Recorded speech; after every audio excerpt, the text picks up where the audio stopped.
Olá, tudo bem contigo? Meu nome é Cristiane Dutra, eu sou fundadora da Oficina de Redação para Concursos e nesse vídeo eu vou fazer junto com você uma análise da parte discursiva do edital da PRF.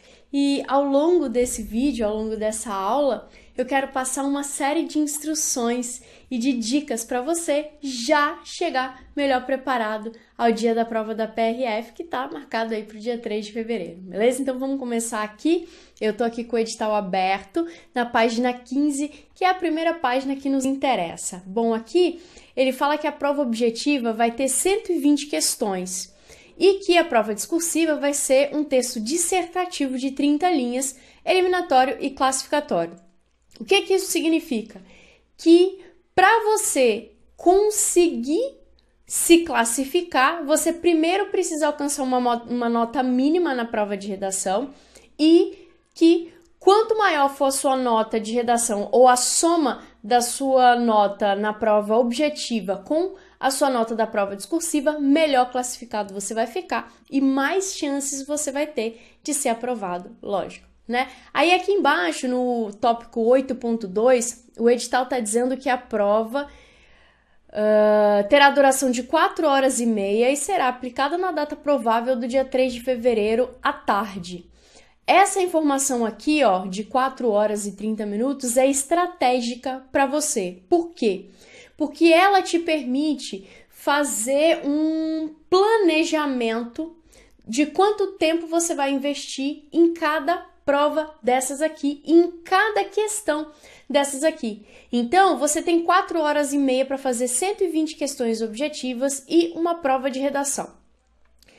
Nesse caso, para você não se enrolar com o tempo, você precisa de estratégia, você precisa de um pouco até de matemática aqui mesmo. Por quê? Porque você precisa saber exatamente quanto tempo você vai dedicar para cada questão objetiva dessa para conseguir liberar para você um bom tempo para fazer a redação. Então, por exemplo, se você demorar 1 minuto e meio para fazer cada uma das questões objetivas, você vai ter 1 hora e meia para fazer a sua redação, o que é um tempo bem razoável.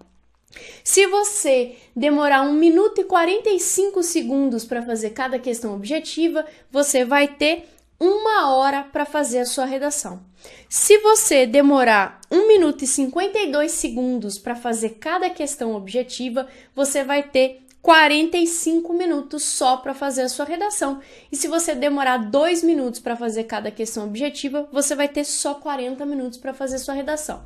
Então, se você quiser escrever o seu texto com uma margem razoável de tempo, o ideal é que você treine para conseguir responder cada questão objetiva em no máximo 1 minuto e 45 segundos, considerando o preenchimento do gabarito, ok? Então, presta atenção nisso, que isso é estratégico para você. Por quê? Porque a redação demanda um pouco de tempo. Eu acho que 1 hora é um tempo muito bacana para você fazer uma redação de 1 hora para cima. Então, menos que isso, você vai ter que correr. É possível fazer uma boa redação em 40, 50 minutos? É. Mas você já tem que começar a treinar focado nisso agora, ok? Essa não é uma coisa que você vai poder chegar fazendo no dia da prova, porque a tendência é de você se enrolar. Então, essas informações são estratégicas por conta disso, beleza? Então, vamos prosseguir aqui. Na folha 18, a gente tem mais detalhes sobre a prova discursiva. Aqui no item 10, o edital está falando que ela vai valer 20 pontos e consistirá da redação de texto dissertativo de até 30 linhas a respeito de temas relacionados aos objetos de avaliação. Então, aqui a gente tem várias informações importantes. Bom, a pontuação da prova, 18 pontos, provavelmente serão 20... me enrolei aqui. 20 pontos, provavelmente serão 18 pontos para conteúdo e gramática e 2 pontos para estrutura.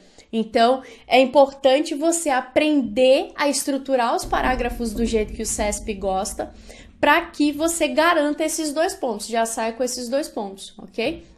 Os outros 18 pontos certamente vão ser distribuídos entre os tópicos que a banca vai pedir para você abordar, e aí deles são descontados os erros de pontuação, morfossintaxe e gramática, ok? A sua redação vai ser um texto dissertativo. O que que isso significa? Que você vai ter que apresentar e justificar as suas respostas. Dissertar é mostrar que a sua linha de raciocínio faz sentido, é mostrar que o que você está falando está correto. Então, quando você disserta, você afirma algo e prova que aquilo faz sentido ou que aquilo está correto. Cristiane, como é que eu provo que algo faz sentido ou que algo está correto? Você prova apresentando dados estatísticos, apresentando exemplos, apresentando como as coisas acontecem, como elas funcionam, que efeitos elas geram na sociedade, onde elas estão previstas na legislação. Então, você não pode só afirmar coisas dentro de um texto dissertativo, você precisa provar que o que você está falando está correto ou faz sentido, ok? O que é um bom parágrafo num texto dissertativo? É aquele que responde o que a banca perguntou e explica por que a resposta está correta, beleza? Existem técnicas para você fazer isso muito bem. Então é importante você dominar essas técnicas, a gente ensina essas técnicas no nosso curso online para PRF. Seu texto vai ter 30 linhas e aí aqui é importante você saber que em provas do CESP o ideal é você não deixar linhas em branco. Por quê? Porque a fórmula de cálculo da nota da prova discursiva considera o número de linhas efetivamente escritos por você, para calcular a sua nota final. Na verdade, ele usa isso para definir quantos décimos você vai perder por cada erro gramatical ou de morfossintaxe. Então, quanto mais linhas você deixar em branco, mais pontos você vai perder por cada erro que você cometer. Então, é importante você já treinar para ocupar as 30 linhas disponíveis, ok?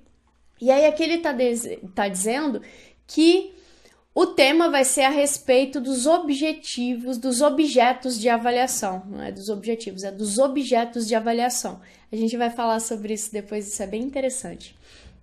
Aqui no item 10.3, está dizendo que a discursiva precisa ser manuscrita, em letra legível, com caneta esferográfica de tinta preta, fabricada em material transparente.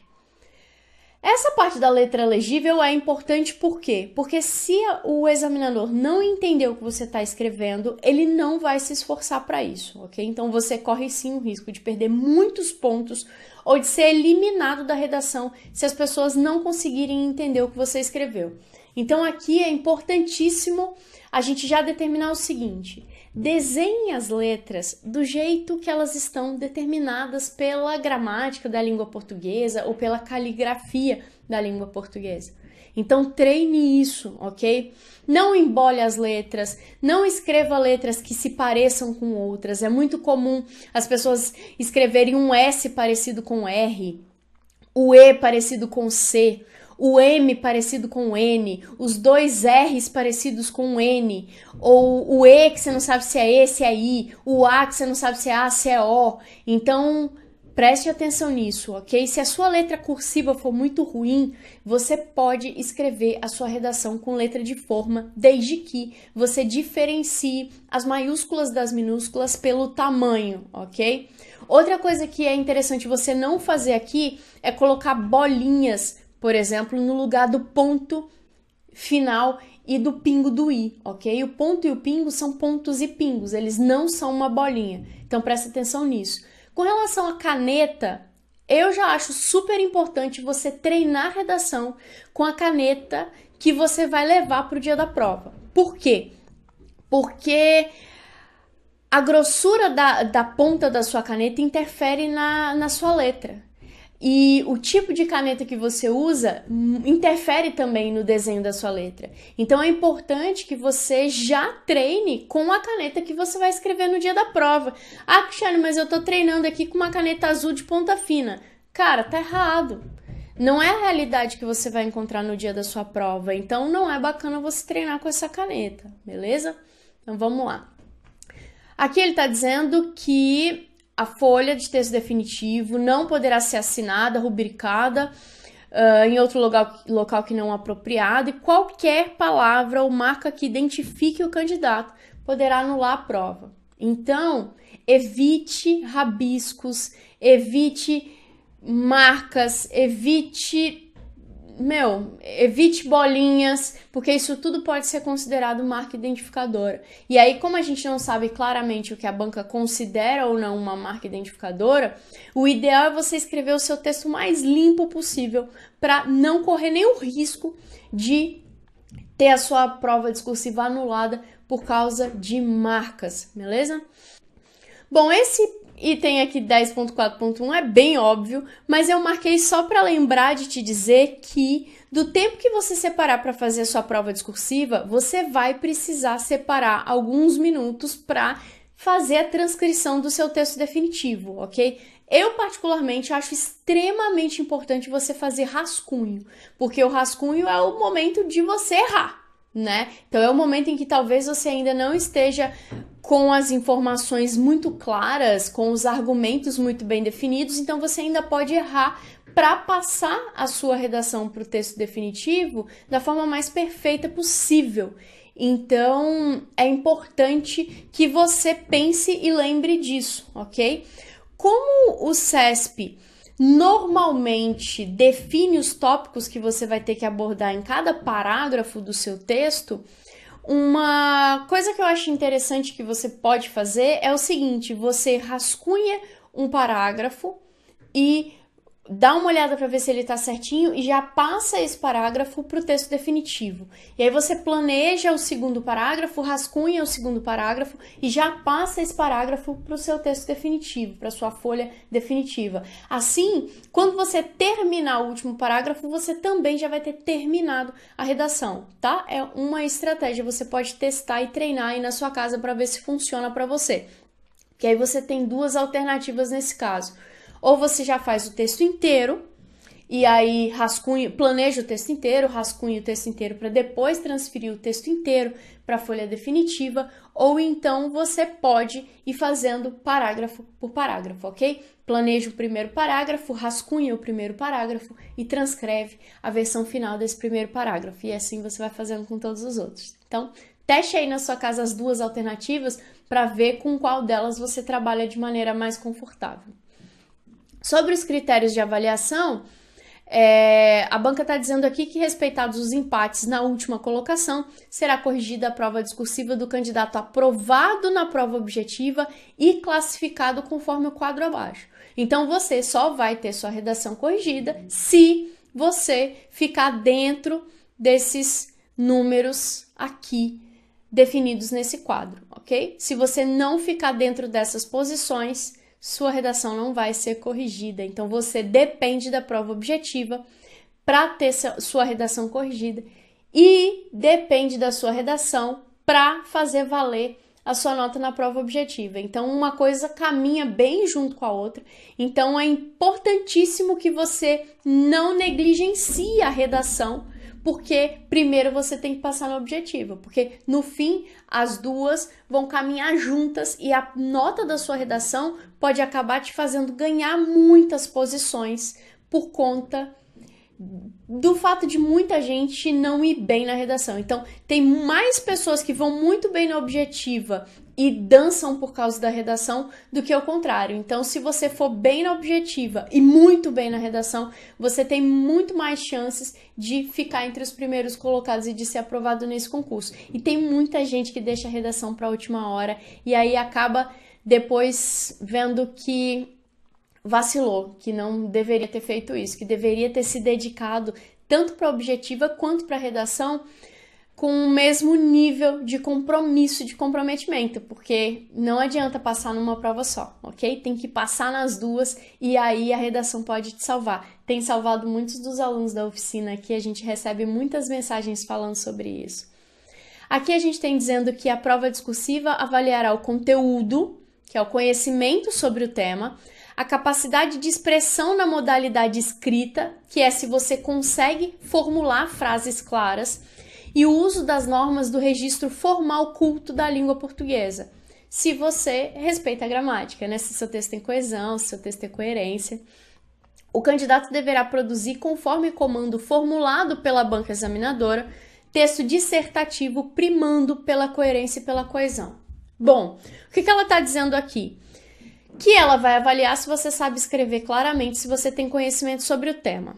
Ela também vai avaliar se você sabe escrever em português, se você escreve corretamente, se as suas frases são escritas de maneira clara e correta, se você sabe escrever as palavras, se você sabe utilizar os elementos coesivos, as conjunções, os pronomes e por aí vai. Ela também está dizendo que você não tem poder de decisão sobre o assunto sobre o qual você vai escrever na redação.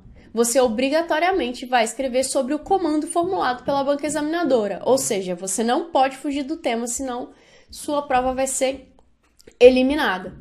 Você vai ter que fazer um texto dissertativo e o CESP chama de texto dissertativo dissertações argumentativas, dissertações expositivas e estudos de caso, ok? Então podem cair na sua redação esses 3 tipos de texto. Todos eles são chamados de texto dissertativo pelo CESP. Então você precisa se preparar para saber escrever esses 3 tipos de redação, ok? Esses 3 tipos de dissertação. Por quê? Porque a gente não sabe exatamente qual deles pode cair ou vai cair no seu texto, porque isso não está claro. E quando a gente analisa os temas de concursos anteriores, o CESP chama de texto dissertativo essas 3 modalidades, esses 3 tipos textuais. Então você precisa aprender a reconhecer qual dos 3 tipos o enunciado está pedindo para você escrever, porque eles têm paragrafação diferente, eles têm estrutura diferente. E você precisa aprender a formular esses 3 tipos de texto. Cris, quais são mesmo os 3 tipos de texto? Dissertação argumentativa, dissertação expositiva e estudo de caso, ok? No nosso curso online para PRF, a gente ensina o passo a passo para você escrever cada tipo de texto, para você identificar cada um deles, beleza? Aqui ele está dizendo que a prova discursiva será submetida a 2 avaliações, uma avaliação de conteúdo e outra avaliação de domínio da modalidade escrita. Então, 2 profissionais vão olhar a sua prova no mínimo, um deles focado em conteúdo, outro focado em língua portuguesa. Então, vai ser complicado, porque eles não vão deixar passar nada. Quando é um único profissional que olha, você ainda tem chances de ele deixar passar muita coisa de gramática, porque ele foca muito no conteúdo. Quando são 2, o bicho pega um pouco mais. Você vai precisar entregar um bom conteúdo com um português corretíssimo para você garantir uma boa nota nessa prova. Aqui ela está dizendo como é que vai ser a correção dessa prova, né? A apresentação e a estrutura textuais e o desenvolvimento do tema totalizarão a nota relativa ao domínio do conteúdo, cuja pontuação máxima será limitada ao valor de 20 pontos. Eu já tinha comentado sobre isso no início, que ela coloca 2 pontos para apresentação e estruturas textuais. O que é isso, Cristiane? Uso da margem, uso das margens, paragrafação, se você comete muito erro, se a sua redação tá limpa, se os seus parágrafos são fáceis de ser identificados, toda essa parte ela vai olhar. Se você colocou a quantidade de parágrafos esperada ou se você não colocou, se você deixou de inserir algum parágrafo, se você inseriu parágrafos além do necessário, ela vai olhar tudo isso em apresentação e estrutura, ok? No desenvolvimento do tema, ela vai olhar as suas respostas aos tópicos que a banca pedir. Então, ela vai avaliar se você respondeu o que foi perguntado do jeito que foi perguntado e do jeito que era esperado, beleza?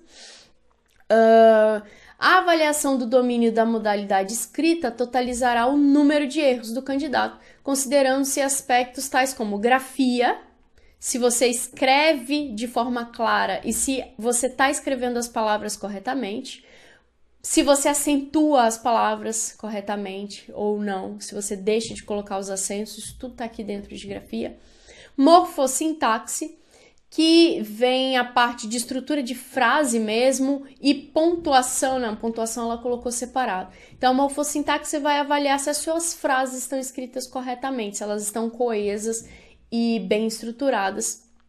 Propriedade vocabular é como é que está a sua linguagem no texto, se a linguagem, se o vocabulário que você está utilizando condiz com o contexto que está sendo debatido ou não, se você está usando as palavras com o significado que elas realmente têm, se tem coerência no que você está escrevendo com relação à escolha de vocabulário e pontuação. Aqui vale uma dica interessante. O ideal é que seu texto tenha vírgulas e pontos finais só, parênteses apenas para apresentar siglas, ok? Igual a banca fez aqui, ó, erros, NE, nota da prova discursiva, NPD. Você não deve colocar informações explicativas entre parênteses, beleza? Porque isso pode fazer você perder ponto.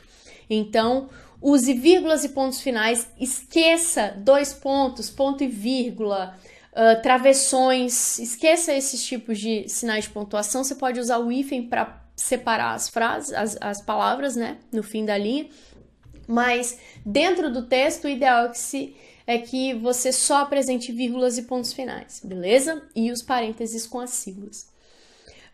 A fórmula da sua nota é o seguinte, é a nota da prova discursiva, que é igual à nota do conteúdo, ou seja, dos 20 pontos, quanto você tirou, menos 2 vezes o número de erros dividido pelo total de linhas. Você lembra que eu coloquei aqui, que eu falei com você no início, que o CESP considera o total de linhas efetivamente escritas na fórmula de cálculo da nota? Então, era disso aqui que eu estava te falando. Ó, ela vai dividir o seu número de erros pelo total de linhas que você escreveu e vai multiplicar por 2. Então, quanto menos linhas você escrever, mais pontos você vai perder aqui nos erros de grafia, morfossintaxe, propriedade, vocabulário e pontuação, beleza? Então, é por isso que você tem que treinar para ocupar todo o espaço disponível. Aqui, ele está dizendo que vai ser eliminado o candidato que obtiver a nota da prova discursiva menor do que 10 pontos. Então, a nota de corte aqui, da eliminação é de 50%. Você precisa garantir no mínimo 50% da nota na prova de redação para não ser eliminado do concurso. E aí vai depender da sua nota da prova objetiva. Se você tirar uma nota tão baixa, tipo 11 nessa prova, você só consegue ficar bem classificado, porque ela é eliminatória e classificatória, se você tiver tirado uma nota altíssima na prova objetiva. Então, aqui na oficina de redação, por exemplo, a gente não treina os nossos alunos para tirarem 50, 60, 70% da nota. A gente treina os nossos alunos, a gente tem uma metodologia, inclusive desenhada, chamada Ciclo de Evolução da Escrita, que só de seguir os nossos alunos já conseguem garantir 80% da nota. Você não precisa fazer muita coisa, só seguir o passo a passo você já vai garantir, por conta da técnica, 80% da nota. E aí, se você dominar o conteúdo e for um pouco mais além, você consegue 90%, 100% da nota, ok? É assim que os nossos alunos têm se saído nas provas do CESP e nas provas de concursos em geral que eles têm feito, porque a nossa metodologia funciona para que você, de seguir, garanta 80% da nota. Como eu sei que você é dedicado, você vai seguir e ainda dominar o conteúdo. E aí você vai ter chances de garantir 90%, 100%, tá? Isso acontece bastante aqui com os nossos alunos. Nos casos de fuga do tema ou de não haver texto, o candidato receberá a nota na prova discursiva igual a 0. O que significa fugir do tema? É a banca perguntar uma coisa e você não responder. É você falar sobre outra coisa. Então, ela colocou lá 3 tópicos para você abordar, você falou mais ou menos sobre um deles e aí você começa a dissertar sobre outras coisas, você leva a sua redação para outro caminho que não foi o caminho que a banca pediu. Você fala de assuntos que a banca não perguntou. Então, isso significa fugir do tema, ok? Você pode fugir do tema, quer fazer isso, ela te pergunta uma coisa, você responde outra completamente diferente. E você também pode tangenciar o tema, que é falar sobre o assunto, mas não responder especificamente o que ela perguntou, ok? Então, nesses 2 casos, no caso de fuga, você vai ter a nota zerada. No caso de tangenciamento, você vai ter a sua nota bastante diminuída, tá? Então, nenhuma das 2 alternativas é uma boa. Aqui no item 10.7 ele fala dos recursos, mas aqui ele está falando sobre os recursos contra o padrão preliminar de resposta. Ou seja, no dia 4 de fevereiro, ele vai lançar o padrão preliminar de resposta e você pode, com base no que você respondeu, se você for comparar a sua prova com o padrão apresentado pela banca, se você achar que você respondeu alguma coisa que está correta, mas que não foi considerada pela banca, você pode entrar com recurso pedindo para a banca considerar aquilo ali, ok? Então, você vai ter aqui um período para fazer isso. Então, das 9 da manhã do dia 5 de fevereiro até as 18 horas do dia 6 de fevereiro, para interpor recursos contra o padrão de resposta da banca, não é contra a sua nota na redação, ok? Depois você vai poder entrar com recurso contra a sua nota. Mas aqui nesse período, do dia 5 para o dia 6, você pode entrar com recurso contra o padrão de resposta da banca. Então fique atento a isso, porque se você responder alguma coisa que está correta e a banca não considerar, e isso, claro, vai fazer com que você corra o risco de perder ponto, né? Então o que você faz? Você entra com recurso falando, olha, vocês não consideraram esse aspecto, mas ele está correto segundo o autor fulano de tal por causa disso e disso e disso. E aí você tem chances de, quando sair a sua nota, você não ser prejudicado, ok? E aí aqui, o que ele está dizendo no item 10.7.3 é que se houver alguma alteração, todo mundo vai ser beneficiado, independentemente de ter recorrido ou não, tá? Então, aqui muda a resposta em benefício ou em malefício ou em prejuízo de todo mundo, tá? No recurso contra o resultado provisório da prova discursiva, é vedado ao candidato novamente impugnar o padrão de resposta. Então, quando você for fazer o recurso para tentar aumentar a sua nota, você não vai mais poder questionar o padrão de resposta. O período de você questionar o padrão de resposta está aqui, dia 5, dia 6 de fevereiro. Depois, você só vai poder falar sobre a sua resposta com relação ao que está definido na resposta padrão, tá? Então, fique esperto com relação a isso. Se você quiser questionar o padrão de resposta, questione nos dias 5 e 6 de fevereiro. Depois, você só vai poder questionar a sua resposta com relação à resposta padrão. O que isso significa, Cristiane? Que você só vai poder dizer por que a sua resposta está de acordo com a resposta padrão, mesmo que a banca não tenha percebido isso, tá? Vamos ver, 20 aqui. A gente chega nos objetos de avaliação, que são as habilidades e conhecimentos que vão ser cobrados na prova objetiva e também na discursiva, né? Então, aqui nesse momento eu quero falar um pouquinho com você sobre o que eu acho que tem mais chances de cair na sua prova discursiva, ok? Como eu imagino que o CESP possa elaborar esse tema e formular essa prova para você. É claro que a gente tem experiência, inclusive a gente já tem acertado alguns temas, mas eu não posso te garantir nada, ok? É só o meu feeling aqui, depois de corrigir milhares e milhares de redação e de acompanhar dezenas de concursos realizados por essa banca, tá? Então aqui ele está dizendo que essa prova, tanto a objetiva quanto a discursiva, vai cobrar de você, vai avaliar as suas habilidades que vão além do mero conhecimento memorizado, abrangendo compreensão, aplicação, análise, síntese e avaliação, com o intuito de valorizar a capacidade de raciocínio. Então isso quer dizer que é muito pouco provável que ela simplesmente peça para você apresentar conceitos, para você dizer onde as coisas estão previstas. É bem provável que ela peça para você refletir sobre determinado assunto e pensar na conexão que os conceitos têm um com o outro. E então isso vai demandar de você realmente uma capacidade maior de raciocínio. E isso pode significar que a sua prova não vai ser tão técnica, ela vai ser mais analítica do que técnica, ok? Porque a banca vai querer analisar se você tem capacidade de compreensão, de aplicação, de análise, de síntese, de avaliação, se você sabe raciocinar a respeito dos conteúdos. Cada item das provas poderá contemplar mais de um objeto de avaliação, ou seja, ela pode combinar os tópicos previstos aqui de várias disciplinas diferentes. E aí o que eu imagino que possa ser cobrado de você nessa prova discursiva?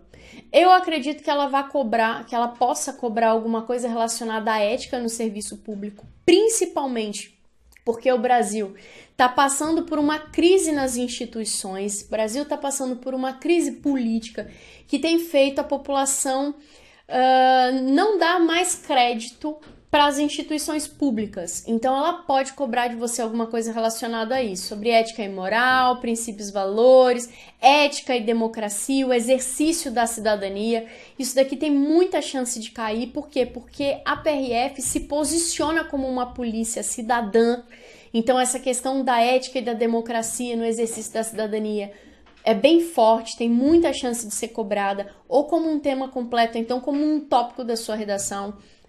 Ética e função pública, ética no serviço público, código de ética, tá.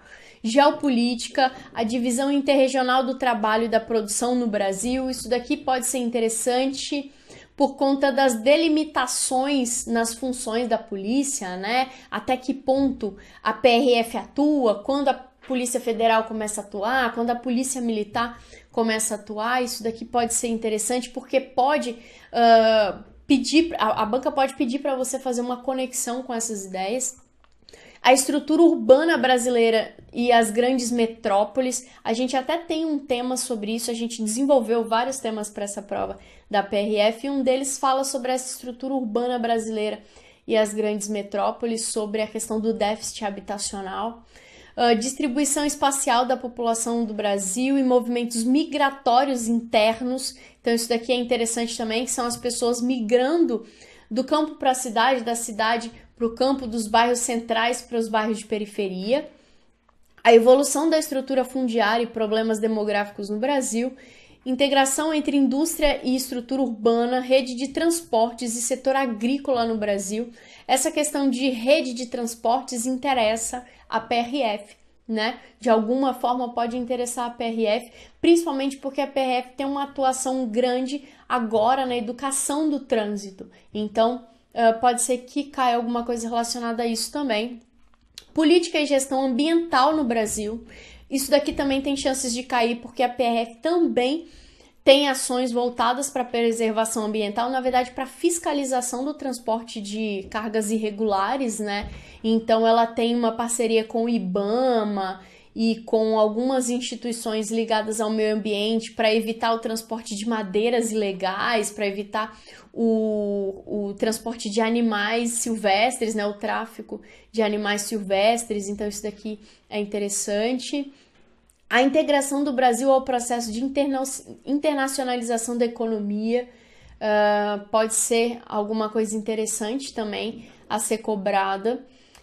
Por quê? Porque a Venezuela está em crise, o próximo presidente da República tem falado em se distanciar da Venezuela e de Cuba, de se aproximar dos Estados Unidos.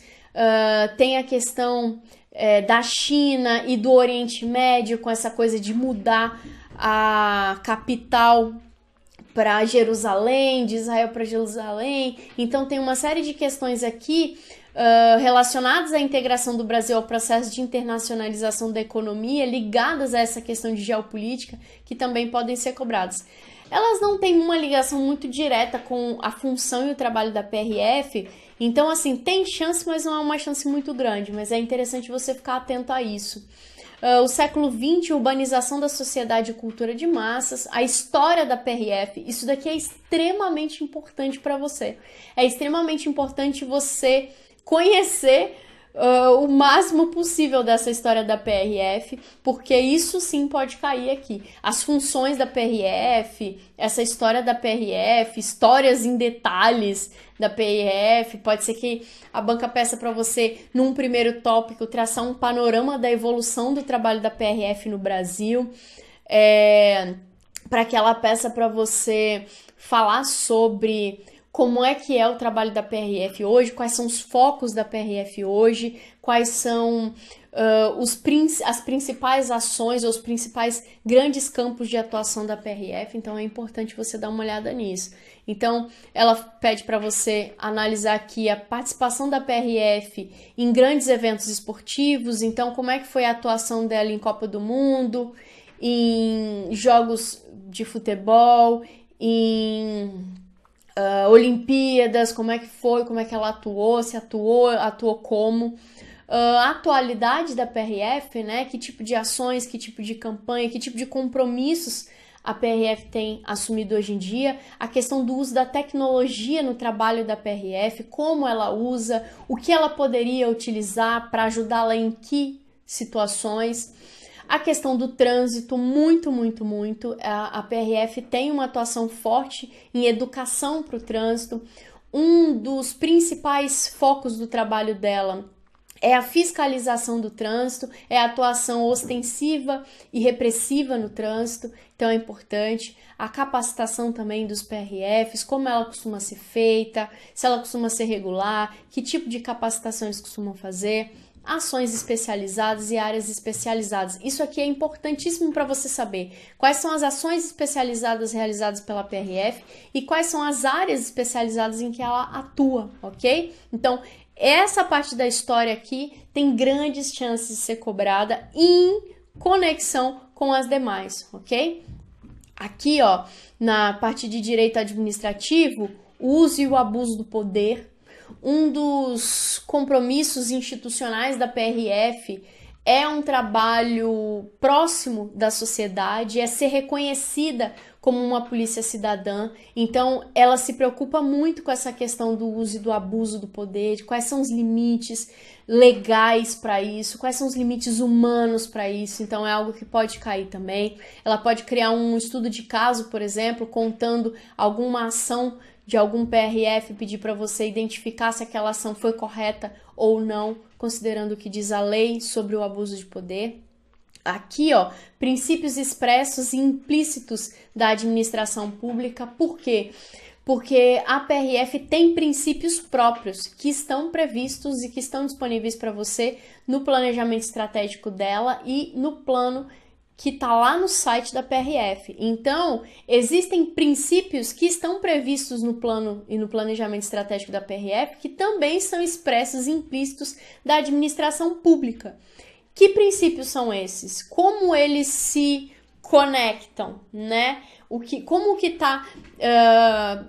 Como os princípios previstos para a administração pública se conectam com os princípios adotados de uma maneira um pouco mais particular pela PRF. É claro que ela também adota os princípios gerais que estão previstos na Constituição e que estão previstos na administração pública, mas alguns desses princípios ela adotou para si como princípios institucionais. Então, eles já são constitucionais, já são administrativos e também são institucionais, fazem parte da cultura do órgão. E é legal você ter conhecimento sobre isso. Na área de direito administrativo, defesa do Estado e das instituições democráticas, segurança pública, organização da segurança pública, isso daqui é extremamente importante. Por quê? Porque a missão da PRF fala que ela tem um trabalho de polícia cidadã para garantir a segurança nas rodovias nacionais e em outras áreas de interesse da União. Então é aqui que você olha isso, beleza? Então é interessante você dar uma bela olhada nesse tópico aqui, porque ele pode cair na sua prova de alguma forma. Ordem social, base e objetivos da ordem social, seguridade social, meio ambiente, família, criança, adolescente, idoso, índio. Então tudo isso daqui pode ser cobrado na sua prova. Essa questão de ordem social, qual é a base da ordem social, quais são os objetivos da ordem social, ou seja, para que se busca essa ordem social, como a PRF busca essa ordem social e como essa ordem social aparece quando se fala de seguridade, de meio ambiente, de família, de criança, de adolescente, de idoso e de índio. Isso daqui é interessante também. Na área de direito penal e processual, que eu acho que tem mais relevância aqui para a nossa prova discursiva, essa questão da preservação de local de crime, requisitos e ônus da prova, nulidade da prova. E aí você, quando fala disso aqui, a banca pode criar uma conexão aqui com a questão de uso e abuso do poder. Qual é a relação, né, de como a prova é adquirida para que ela seja válida ou considerada obtida a partir de um abuso. Documentos de prova, reconhecimento de pessoas e coisas, acariação, indícios, busca e apreensão e prisão em flagrante. Essa questão da prisão em flagrante aqui é bem interessante, inclusive, porque existem algumas questões, alguns casos em que a PRF não pode fazer prisão em flagrante. Que casos são esses? Ou que casos ela pode? Então, dê uma olhada bem cuidadosa aqui nesses trechos, que eu acho que por eles terem conexão com outros conteúdos, com a questão da ética, com a questão do abuso de poder, com a questão da legalidade, com a questão dos direitos humanos, a banca pode fazer um bem bolado aqui e cobrar um tema relacionado a isso. Na parte de legislação especial, eu acho que é importante você dar uma olhada aqui na Lei de Direito de Representação e Processo de Responsabilidade Administrativa Civil e Penal, nos casos de abuso de autoridade. Então, ela está pedindo muito para você estudar abuso de autoridade, então eu acredito que possa cair alguma coisa. E Estatuto da Criança e do Adolescente, por quê? Porque a PRF atua no combate ao tráfico de pessoas, à exploração infantil nas rodovias, principalmente por causa dos caminhoneiros. Então é interessante você dar uma olhada nisso, na parte do Estatuto da Criança e do Adolescente que fala sobre essa questão mais ligada à exploração das crianças, principalmente nas rodovias, ok? Sistema Nacional de Políticas Públicas sobre Drogas, é importantíssimo isso também. Por quê? Porque a PRF atua muito no combate ao tráfico de drogas, né? Ela vive fazendo apreensões e no site da PRF há muitas notícias relacionadas a ações voltadas ao combate ao tráfico de drogas. Então é importantíssimo que você dê uma olhada nessa lei, para que você saiba o que diz a justiça, para que você entenda, inclusive, como a PRF atua nesse contexto, ok? Inclusive, para tudo que você for estudar, é primordial que você pense como é que isso se conecta com o trabalho da PRF, em que situações isso aqui poderia acontecer numa rotina da PRF, ok? Porque você está fazendo uma prova para a PRF, então você vai precisar, em algum momento, fazer essas conexões. Lei dos crimes contra o meio ambiente também, porque a PRF faz fiscalizações ambientais com relação ao tráfico de animais, com relação ao transporte ilegal de madeira e ao transporte irregular de madeira. Então ela atua em algumas frentes voltadas ao meio ambiente. No site também há notícias falando sobre isso. É extremamente importante, inclusive, que você leia as notícias que estão lá no site. A questão do tráfico de pessoas também.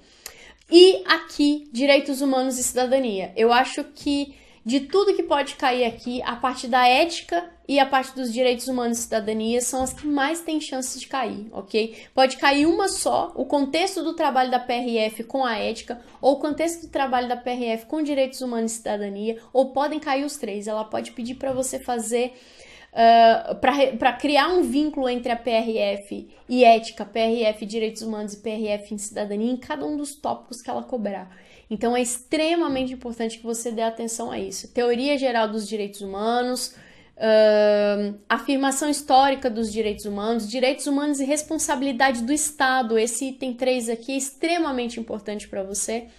E qual a conexão que isso tem com o trabalho da PRF, como a PRF ajuda a garantir o respeito aos direitos humanos na Constituição Federal, Política Nacional de Direitos Humanos. O que diz essa Política Nacional de Direitos Humanos? Como é que o trabalho da PRF ajuda a colocar essa política nacional em prática? A Constituição brasileira e os tratados internacionais de direitos humanos, inclusive, são criticados pelo presidente eleito. E qual é o impacto disso, né? Qual é a importância dos direitos humanos para o desenvolvimento de uma sociedade? Por que a PRF se posiciona como uma polícia cidadã? Então, todos esses aspectos têm grandes chances de cair na sua prova. Por quê? Porque o próprio edital já disse que essa prova vai demandar de você a habilidade de raciocínio, que envolve analisar, avaliar e conectar, principalmente, as ideias, mostrando qual é a relação que existe entre elas, beleza? Então a banca vai demandar que você faça isso. Eu acredito que essa não vai ser uma prova que vai te demandar conceitos. Por exemplo, cite 2 ou 3 2 ou 3 ações da Polícia Rodoviária Federal e só. Cite e explique 3 funções da Rodoviária Federal. Eu acho que ela não vai fazer isso. Ela vai fazer como ela fez na prova da Polícia Federal. Cite 3 funções e indique como elas ajudam a fortalecer a democracia. Cite 3 funções e indique como elas ajudam a valorizar o respeito aos direitos humanos. Cite 3 funções e diga como elas contribuem para que a Polícia Rodoviária Federal seja vista como uma polícia cidadã, entendeu? Então eu acredito que essa prova vai cobrar isso. Bom, se você já está estudando para redação com alguma outra escola e quiser aprofundar ainda mais o seu conhecimento e ter acesso à nossa metodologia, que tem feito os nossos alunos garantirem acima de 80% da nota, entra no nosso site e vem participar do nosso curso online de redação, que tem uma videoaula completa explicando o passo a passo de como você deve interpretar os temas corretamente, estudar corretamente para a prova da PRF e, mais importante, estruturar parágrafos que respondam o que a banca está perguntando de forma correta, coesa e relevante. Esse curso está disponível já no nosso site por R$ 297 e você pode entrar nele a qualquer momento, ok? Acessa oficinaderedação.com/prf e aí você vai cair lá na página e vai ter acesso a todos os detalhes do nosso curso e vai poder participar dele. A videoaula com a base teórica que você precisa conhecer para garantir acima de 80% da prova, da nota na prova de redação, já está lá disponível, está gravada para você, com todos os passos que você precisa para garantir esse notão acima de 80% da sua nota, e você ainda vai poder mandar para a gente 3 redações para correção. E a nossa correção, por si só, é um curso particular de redação. Então você vai ter aí 3 oportunidades de identificar e eliminar os seus erros para chegar super bem preparado no dia dessa prova. Além disso, a gente fez algumas sugestões de temas, né, baseadas no que está aqui previsto no edital, baseadas nas informações que estão presentes no site da PRF, então são temas exclusivos para você treinar. Então, se você ainda não está fazendo nenhum curso de redação, eu sugiro que você comece, o tempo está passando e é importante que você não deixe para a última hora. E se você já está fazendo algum curso de redação e quiser aprofundar ainda mais os seus conhecimentos para chegar ainda mais preparado, entra no nosso site e garante a sua vaga. As vagas são limitadas e vai ser uma alegria enorme ter você treinando aqui com a gente, beleza? Abraço, eu te vejo dentro do curso.